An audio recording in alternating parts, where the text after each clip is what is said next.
আবারও rice cooker চলে এসেছে একটা সার্ভিসিংয়ের জন্য। আর এই রাইস কুকারের যেটা কমন সমস্যা হয়ে থাকে সেটা হলো যে এই রাইস কুকারে যখন আমরা অন করি কুক থেকে কিছুক্ষণ চলার পরে আমাদের ওয়ার্নিংয়ে চলে যায়।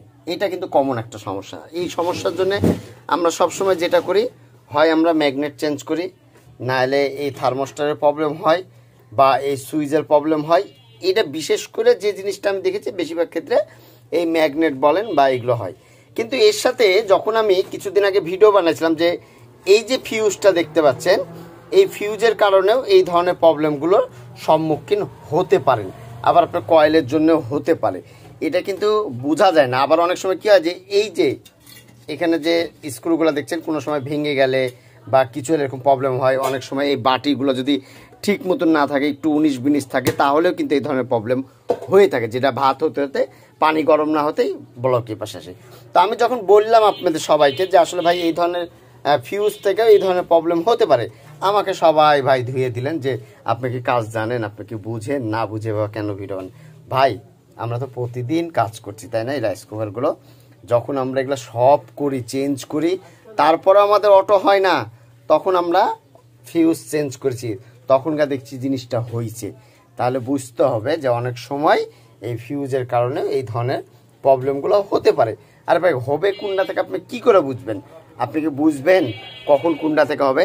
আপনার কাছে আসলো রাইস কুকার, আপনি অটো হচ্ছে না, আপনি ডাইরেক্ট আগে ম্যাগনেট চেঞ্জ করে দেবেন, ম্যাগনেট চেঞ্জ করে দেবেন, তারপর এটা শর্ট করে ফেলবেন।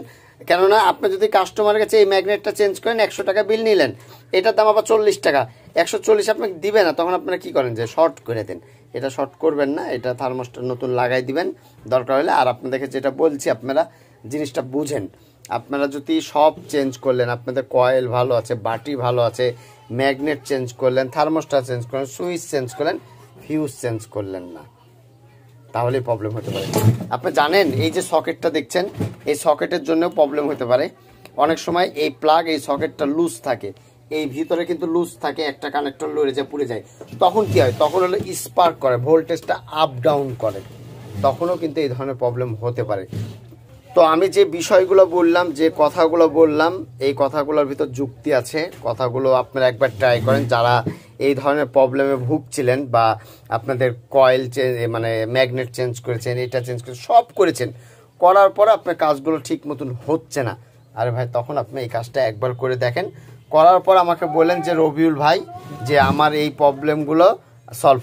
যারা বাসাতে করেন তারা অবশ্যই এটা করবেন, আর যারা টেকনিশিয়ান আছেন তারাও করবেন, দেখবেন ইনশাল্লাহ আশা করি উপকার হবে। আর এই ফিউজ টিউজ কেউ কখনো শর্ট টট করবেন না, ঠিক আছে? বাজারে কিনতে পাওয়া যায়, কিনে এনে লাগাই দিবেন। আশা করি বিষয়টি বুঝতে পেরেছেন।